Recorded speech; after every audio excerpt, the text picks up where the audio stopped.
Hello everyone. In this video, I'm going to show you how to post-product some uh, perspective images in Photoshop.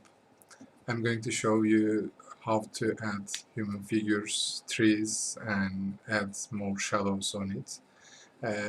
Here I have a perspective image from one of my schoolworks.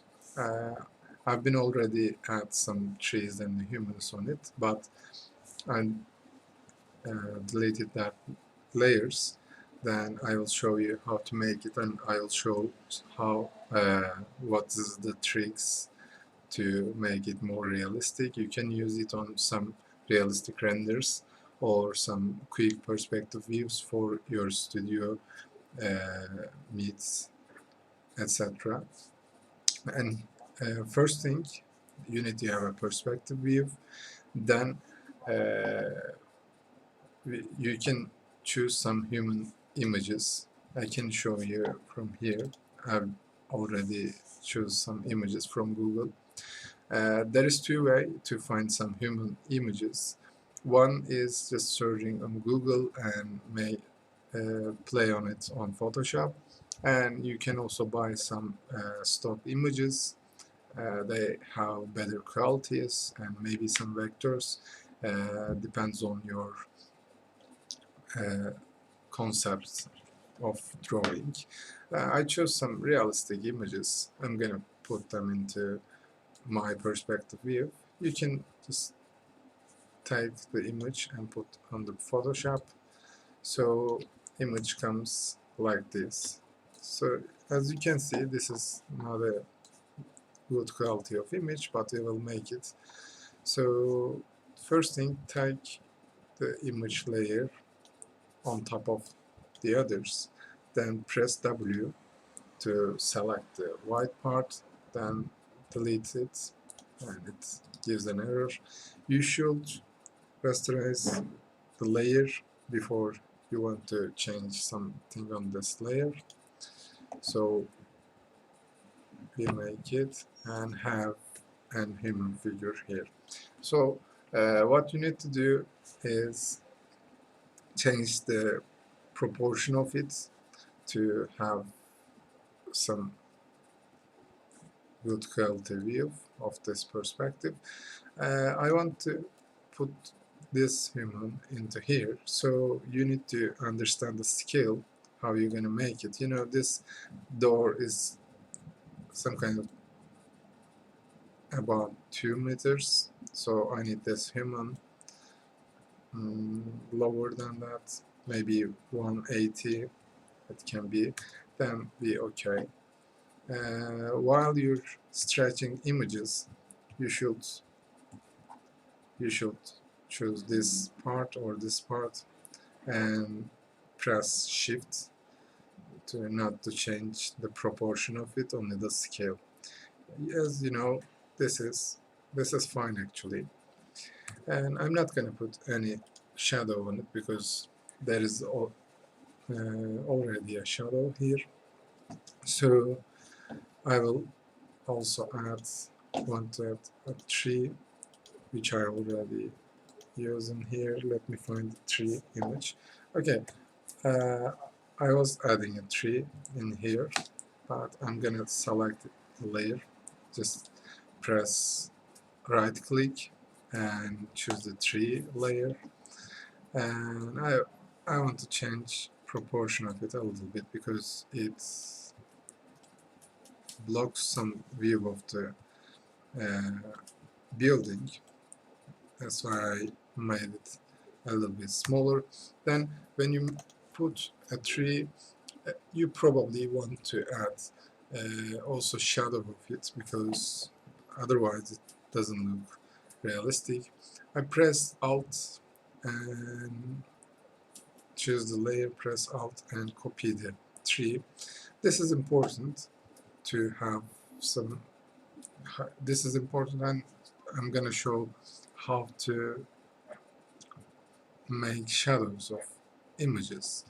So I copy the layer, then I'll choose the copy tree layer and press Ctrl and change its rotation. I'm gonna change the rotation, and the pressing control and choosing these control points will make you help to change it look like a shadow. And I think it's fine. I can also change later. So this looks like fine. Then let me show you how I'm gonna make it a shadow. Here coming to blending options, color overlay. I need it black, so it's fine. Then you come to the opacity, make it lower. I generally use 30%, that's fine. And change the position of it.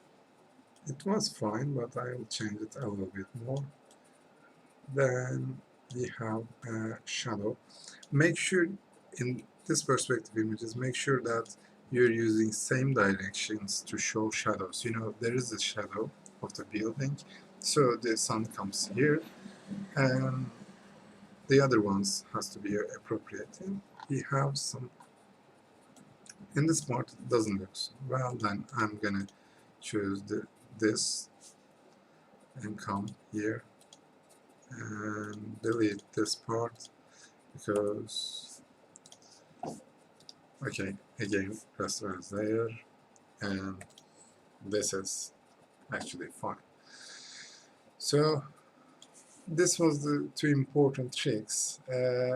Let me show you another thing from the images that I've been already used. You know, I put some images behind and changed the opacity because they look they're still behind the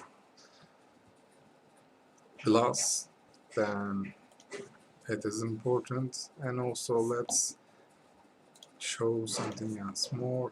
Let's choose this woman, put into images. Okay, this is not fine. Actually, if you have a white background, it is easy to delete, but actually this is not. So that's why I'm not gonna use this one. It is harder, and we don't really want efficient, not efficient time spending on our projects. That's why I choose the easiest one, because it doesn't really change the whole thing. And I did the same thing for this one. Again, you're choosing the layer, press W, or choose this one, come here, select the white one, and delete it. It is really easy, and I'm pressing M to choose this layer, and V is this one to move something else. I'll tag this again on top of the other layers. So I want this woman behind this wall. So how I'm gonna do this is I put the woman here, so think that she's walking behind that part. Then we will delete this part of the woman so we can have a realistic view of this one. So for deleting this one, again you choose this one. You can also choose this one with M or this two. You need to choose this part and delete it. So when you look at here, she exactly looks like behind this wall, and it is actually fine enough. So let me look at what I already did before. Okay, when I was presenting this video, this image, I was using another part of people and one more tree, and this is the earliest tree copy. hide it. I can delete one of them. Okay, and I've been using another tree in here, and I think this is enough. You can add more. You can add some appropriate people and images, or maybe some flowers here, just how you want. But this was the important things. Let me quickly remember the things. First, you need to choose a human figure. You need to make it appropriate. And if you have some white bars, you use this one and come on that one and delete the part. So you need to have some appropriate scales. So that's why you can V and select the layer. Then you can shift and change the scale of it. So to make some shadows, you can copy the layer, change its proportion with using control and control points. So when you think that is okay, the image of the shadow is okay, you change the color of it and the opacity of it. So this is the end of the video. If you like it, don't forget to use like button, and I will also upload more videos about Photoshop and some different tools of architecture. Don't forget to subscribe if you want to see that videos too. Thank you.